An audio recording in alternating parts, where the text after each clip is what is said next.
Հարույց միջնական տեքստը միանում է աշխարհի ցանկակին ֆլեշ մոբին։ Ճանաչել զիմաստություն եւ զխրատ իմանալ զբանս հանճարոյ։ Դանելյան նշանագրեր կոչվում են այն նախագրերը, որոնք ըստ ավանդության Հայաստանում գոյություն են ունեցել Մեսրոպ Մաշտոցից առաջ։ Դրանք կապված են Դանիել Ասորի անունի հետ, ով ըստ որոշ աղբյուրների բերել էր այդ գրերը Եդեսիայից։ Համարվում է, որ դրանք փորձ են եղել գրավոր համակարգ ստեղծելու կամ ընդունելու համար, սակայն այս նշագրերը լիարժեք չեն համապատասխանել հայերեն հնչյունաբանությանը։ Այդ պատճառով Սահակ Պարթևն ու Մաշտոցը դրանք ուսումնասիրելով եկել են եզրակացության, որ պետք է ստեղծել նոր լրիվ այբուբեն։ Դանելյան գրերը մնում են վարկածային, քանի որ չեն պահպանվել ամբողջական հաստատված օրինակներով։ Որոշ գիտնականներ կարծում են, որ դրանք եղել են օտար լեզուներից փոխարված նշանագրեր։ Մյուսները ենթադրում են, որ դրանք կարող էին լինել նախամաշտոցային հայկական փորձարարական գիր։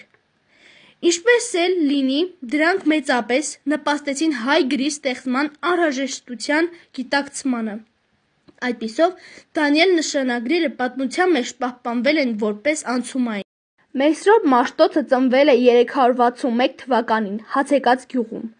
Նա դառնում է հոգևորական և իր աշակերտների հետ մարդկանց պատմում է քրիստոնեության մասին։ Նա որոշում է ստեղծել հայերեն տառերը, որ կարողանա հայերեն թարգմանել Աստվածաշունչը։ Մեսրոպ Մաշտոցը լինում է տարբեր երկրներում, ուսումնասիրում է ուրիշ ժողովուրդների այբուբենները։ Մեսրոպ Մաշտոցը հայերեն այբուբենը ստեղծում է 405-ից 406 թվականներին։ Հայերեն այբուբենն ունենում է 36 տառ։ Մեսրոպ Մաշտոցը գիտեր մի քանի լեզու։ Նա հայերեն է թարգմանում Աստվածաշունչը և ուրիշ կարևոր գրքեր։ Առաջին հայերեն թարգմանված նախադասությունը սա է. «Ճանաչել զիմաստություն և զխրատ, իմանալ զբանս հանճարոյ»։ Մեսրոպ Մաշտոցը և իր աշակերտները երեխաների համար թարգմանում են Սողոմոն իմաստունի առակները։